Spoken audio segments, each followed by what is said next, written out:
దేవరగట్టిలో చివరికి సంప్రదాయమే గెలిచిందని అరికేర గ్రామస్తులు ఆనందాన్ని వ్యక్తం చేశారు. మాళ్లమల్లేశ్వర స్వామి వార్ల కళ్యాణోత్సవం నిర్వహించడం, బన్నీ జైత్రయాత్ర కొనసాగించడం అనాదిగా వస్తున్న ఆచారమని చెబుతున్నారు.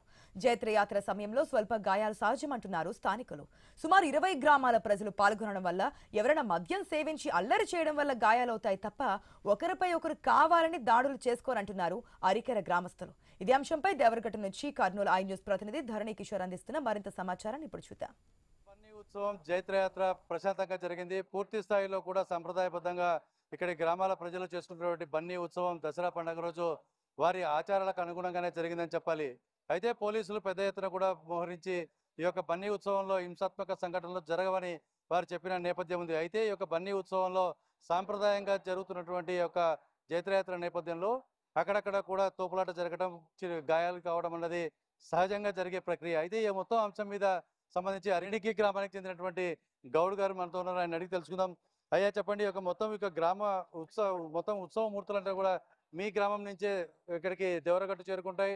జైత్రయాత్ర తర్వాత మళ్ళీ తిరిగి ఇక్కడికి రావడం, మళ్ళీ మీ గ్రామానికి చేరుకోవడం, ఇదంతా కూడా ఒక ఆనవాయితీగా వస్తున్న పరిస్థితి. అసలు ఈ మొత్తం కార్యక్రమం మొదటి రోజు నుంచి ఈ రోజు వరకు ఎలా జరిగింది, కొంచెం వివరంగా చెప్పగలుగుతారా? మొదటి నుంచి జరిగిందంటే కంకణము 27వ తారీఖు కంకణాధరణం జరిగింది. అప్పటిగానే బాగానే జరిగింది. మరి బన్నీ ఉత్సవము, కళ్యాణోత్సవం, మాళమల్లేశ్వరికి కళ్యాణోత్సవం చేసుకొని దేవుడు కిందకి తీసుకొని వచ్చినాము. ఇప్పుడు పోయి పాదలగట్ట, ముళ్ళబండ, వస్త్రైష బండ అది చూసుకొని జమీవృక్షంకి వస్తాము. ఆ జమీవృక్షం నుంచి ఆడ 5 గంటలు కూర్చొని ఆ దేవుని కార్యక్రమం అవన్నీ ముగించుకొని 6 గంటలకి ఎదురుబసవాణి గుడికి వస్తాము. ఆడ ఎదురుబసవాణి గుడికి దేవుని కూర్చోబెట్టినాక దైవవాణి కార్యక్రమం ఉంటుంది. అది 10న అంటే 3వ తారీఖు. 4వ తారీఖు రథోత్సవం ఉంటుంది. 5వ తారీఖు పొద్దున్న గొలుసు చెంపుట కార్యక్రమం ఉండదు. సాయంకాలము దేవుని కంకణ విసర్జన కార్యక్రమం ఉంటుంది. 6వ తారీఖు దేవుడు సాయంకాలము నెరడికే గ్రామము చేరుతుంది. అది పద్ధతి ప్రకారంగా ఇప్పుడు కాదు, మొదటి నుంచి సుమారు 400-500 ఏళ్ళ నుంచి నెడికి నుంచే విగ్రహాలు వచ్చేది. ఇప్పుడు కానీ వాళ్ళు ఎవరో తీసుకుపోవాలా, అది చేస్తాం ఇది చేస్తామనేకేం లేదు. ఇప్పుడు తీసుకుపోవాలంటే కొండలు 5 కిలోమీటర్లు తిరిగే పోయినాం మేము. జనమంతీడు ఉన్నాం కదా కట్లలో, మరి అక్కడ తీసుకుపోవచ్చు కదా, తీసుకుపోరు ఎవరు. ఈడ నేను ముందు నాన్న ముందు అంటుంటారు. దాంట్లో కొంతమంది ఈ మద్యము ఎక్కువ తాగిన వాళ్ళకి ఇబ్బంది. అయితే మీరు చెప్పండి, మొత్తం కూడా అంతా సాంప్రదాయబద్ధమే అంటారు.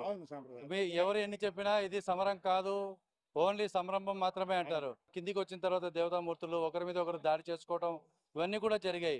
అయితే దీన్ని ఎలా చెప్తారు, ఎలా సమర్థించుకుంటారు? సమర్థించేది ఏమనేది ఏం లేదు. మామూలు అందరికీ రోజు చిన్న చిన్నవి తగులుతాయి. కానీ నేను పాల్గొనేదానికి 43 ఏండ్లు ఈ బన్నీలో. మరి దేవుడు మమ్మల్ని అట్లా చూసుకొని వచ్చాడు. కానీ ఇంతవరకు ఏం తగిలే. మీరు చూడొచ్చు, మీ మీడియా చూడొచ్చు, అందరూ తెలిసిన వాళ్ళే. అయితే దేవుని కార్యక్రమం ఎప్పుడు నమ్మకం వచ్చేసినా దేవుడు మంచిగా చూస్తాడు, కానీ చెట్టుకి ఎప్పుడు చేయడు.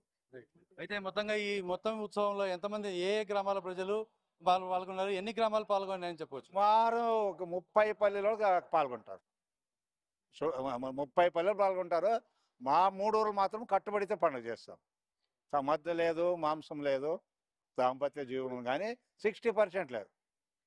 ఆ కార్యక్రమం మాత్రం మా 3 ఊర్లో అది ఇప్పటికి కాదు, సాంప్రదాయం నుంచి కొండ ఎప్పుడు పుట్టిందో అప్పటి నుంచి ఇప్పటి వరకు అదే ఉంటుంది.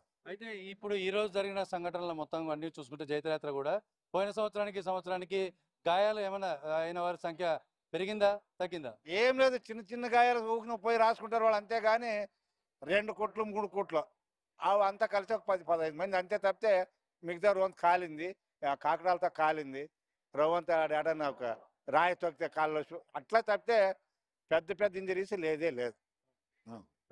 ఇది మొత్తంగా చూసుకున్నట్లయితే సాంప్రదాయబద్ధంగా జరిగినటువంటి యొక్క జైత్రయాత్ర అన్నది ఎంతో సాంప్రదాయబద్ధంగానే మా ఆచారాలకు అనుగుణంగా జరిగింది.